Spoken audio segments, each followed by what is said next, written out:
Val Kilmer is gone. So here is my top 10 list of my favorite Val Kilmer movies.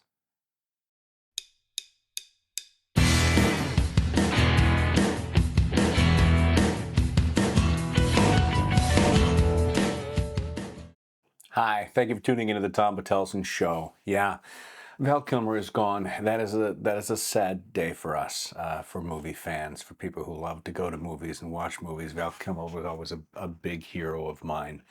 And so I'm going to give you my top 10 list of my favorite Val Kilmer movies.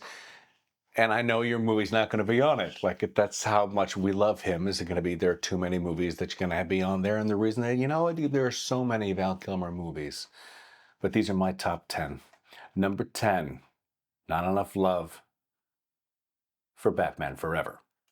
Yeah, I know. I remember when we found out that Michael Keaton wasn't going to come back for a third Batman movie after Batman and after Batman Returns. And I remember getting the news and hearing it and hearing, like, who's going to be the third Batman? Who's going to be the next Batman for the third movie? And every single person that I know, when we found out it's going to be Val Kilmer, was like, awesome. We love Val Kilmer. Fantastic. Fantastic. Great. What a great idea. Val Kilmer's a great Bruce Wayne, but he doesn't get enough love. He doesn't get near the love that Christian Bale gets, or Kevin Conroy, or Michael Keaton. And it was only one movie, but his performances as Bruce Wayne deserves some love, and it gets some love from me. That is number 10. Number 9, as I was looking through the list of movies that I enjoyed, is At First Sight, where he plays opposite Mira Sorvino. Val plays a blind person who gains his sight after never having it, and then he loses it again. You see his life change completely, and what it feels like to have sight and then to not have sight. And there's a wonderful scene with Nathan Lane as a psychiatrist, which is well worth your time. At First Sight is a wonderful Val Kilmer movie and a great portrayal. Number 8. Number 8 is the first time I ever saw him, from 1984, Top Secret, which is like the Naked Gun movies or Airplane or the Scary Movie series. It is a spoof on spy thrillers, and it's hysterical. And Val Kilmer's great in it. Val Kilmer is absolutely great in it. It's really fun and funny. Well worth your time. Doesn't get the same amount of love that Airplane gets from me, for people my age. But yeah, from 1984, his very first, his very first picture, Top Secret. Number 7, because I was such a big fan of the television series, which I saw in reruns, and I'm always a big fan of Roger Moore's James Bond, The Saint is number 7. That's from 1997, where he plays Simon Templar, who's a guy who helps people, or a secret spy, or a double secret agent of some sort. It's really fun and good and entertaining and James Bondy kind of thriller. The Saint, yeah. And there's another one no one really talks about. And maybe it's because, I don't know, maybe it's because of the late 90s and things, we're getting tired of the big blockbusters. But The Saint, such a great movie, fantastic. Number 6. Number 6 comes out from 1988, directed by Ron Howard. And since that movie, I've known, I think, 6 families of people that have named their dog or cat or hamster or anything Madmartigan. Willow.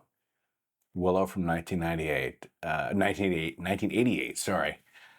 Willow, which, yeah, I saw the reboot, the continuation on Disney Plus, and it's not the same, but directed by Ron Howard, Willow is a wonderfully fun, fantasy-driven movie. If you haven't seen it, shame on you. Go ahead and watch Willow. Great, and Val Kilmer as Madmartigan, the anti-hero, the hero you don't want to root for, who turns out might be a jerk, but he's great. And then Willow. Soft spot in my heart for Willow. Number 5. When I saw number 5 in 1985, when I was in the 10th grade, I said, hey, isn't that the same guy from the Top Secret movie? Real Genius is a spectacular 80s movie There are movies set in the 80s, there are movies made in the 80s, and then there are some movies that are 80s movies, and Real Genius is a wonderful 80s movie. It's got the music, it's got the clothing, it's got the quick wit, it's funny, it's entertaining, it feels like you're in and out in a short amount of time. And once again, being a Gen Xer like me, when HBO only showed the same movies over and over and over again, I've seen Real Genius a lot. But Real Genius still holds up for me, and it's second movie from Val Kilmer, Real Genius, primo.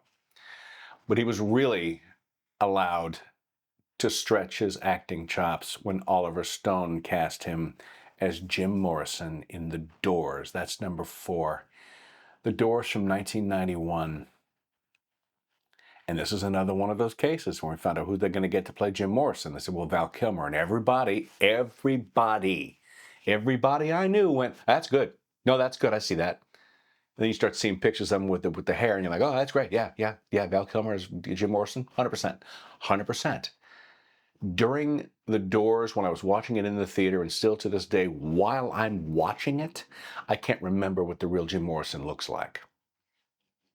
That's how much I've replaced him in my brain. It's a wonderful performance. It's rich and interesting and very Oliver Stone-like. Long. It's long. It's full of everything. But yeah, as Jim Morrison, number 4. Number 3. Now, because if you watch the show, you know my flair for science fiction and monster movies. Now, it's not science fiction, but number 3 is from 1996, where he stars opposite Michael Douglas in The Ghost in the Darkness. The Ghost in the Darkness is based on a true story about men who were building a bridge in Africa I can't remember the name of the word. I can't remember the name of the place. It's right here. Savo. There, it just came to me. Savo. And there are 2 lions which they nickname the Ghost in the Darkness, who are hunting and killing all of the workers. And this is a true story. And the stuffed lions, the Ghost in the Darkness themselves, which John Patterson kills, are in a museum. And it is a good, terrifying, monster-like movie. And Michael Douglas plays the Quint-style character. And Val Kilmer plays the Roy Scheider if this was going to be Jaws. And it's way fun. The Ghost in the Darkness is a fun movie. And yeah, everybody bags on Val Kilmer on this one for having a bad Irish accent. And I don't care. He's hunting lions in the jungle. Fantastic. The Ghost in the Darkness is number 3. Number 2, he probably has the smallest part in any of the movie on my list, because he's starring opposite Al Pacino, Robert De Niro, Jon Voight. From 1995, Michael Mann's Heat. I can always watch Heat. Heat is one of those movies where look, Heat's on, I'm going to watch Heat. I don't care if it's on regular television or not. It's got the great bank heist scene at the end where it is so loud and spectacular. And he plays Chris, who's a character you really feel for because you're watching him go through this lifestyle. And again, you kind of forget, hey, that's Val Kilmer. Look at that. Heat. Heat's a great performance by Val Kilmer in one of my favorite movies ever. But it ain't number 1. Now, before I give you number 1, I will apologize to everybody watching that I didn't put Top Gun or Top Gun Maverick on my list. You want to know why? Iceman's not a big enough character for me in those movies. He's not a big enough character in those movies to beat number 1 or to be on my list. And Top Gun and Top Gun Maverick are not my favorite movies, and I wouldn't call them anywhere near my jam. Just not, they're fine. But it's not number 1 from 1993. You know it's Tombstone. You know it. You know it's Tombstone. His performance of Doc Holliday. Once again, I remember where I was working. I was working at a bar with some friends that would later wound up being in my band. Our band. And we were watching... and we all went, we could go see Tombstone, and you're like, yeah, Kurt Russell's in it. And then you come back from Tombstone and you go, oh my gosh, Val Kilmer steals the show. Val Kilmer as Doc Holliday steals the show, pulls his pistols out and says, I'll be taking this show with me. The show belongs to me. My show. It is one of my favorite westerns of all time. It's one of my favorite shoot 'em up style westerns based on historical facts. And as far as performance of Val Kilmer, completely unlike anything you'd ever heard him do before, with that voice, with that drawl, with his mannerisms. It is spectacular. Yeah. Val Kilmer in Tombstone from 1993. That's my top 10. So these are my top 10 movies, which I love from Val Kilmer. I am really sorry to see him go. I would love to see him, and I'd love to see him in every movie. And all the movies, there were movies that didn't make my list, like True Romance didn't make my list because he plays Elvis a little bit, and he's not even on camera. And he's still awesome as he's Val Kilmer. I'm going to miss him so much as an actor. And when I saw him in interviews, I think I'm going to miss him as a person. I didn't know him, but I'm going to miss Val Kilmer. Like and subscribe if you like this content. Hit that notification bell so you know when my stuff drops. It drops on Sunday. This is a timely review. I was going to do the next episode of Daredevil, but for me, not enough was happening. I'm going to put the next 2 episodes of Daredevil in. I've also got my review of The Electric State coming up, which I just saw, and a couple of other game reviews I've got lined up. Andor Season 2 is coming out. Doctor Who's latest season's coming out. There's going to be a lot of nerd stuff for the Nerd Channel. I can't wait. But until I see you next time, as always, peace, love, live long, and prosper. And I mean it.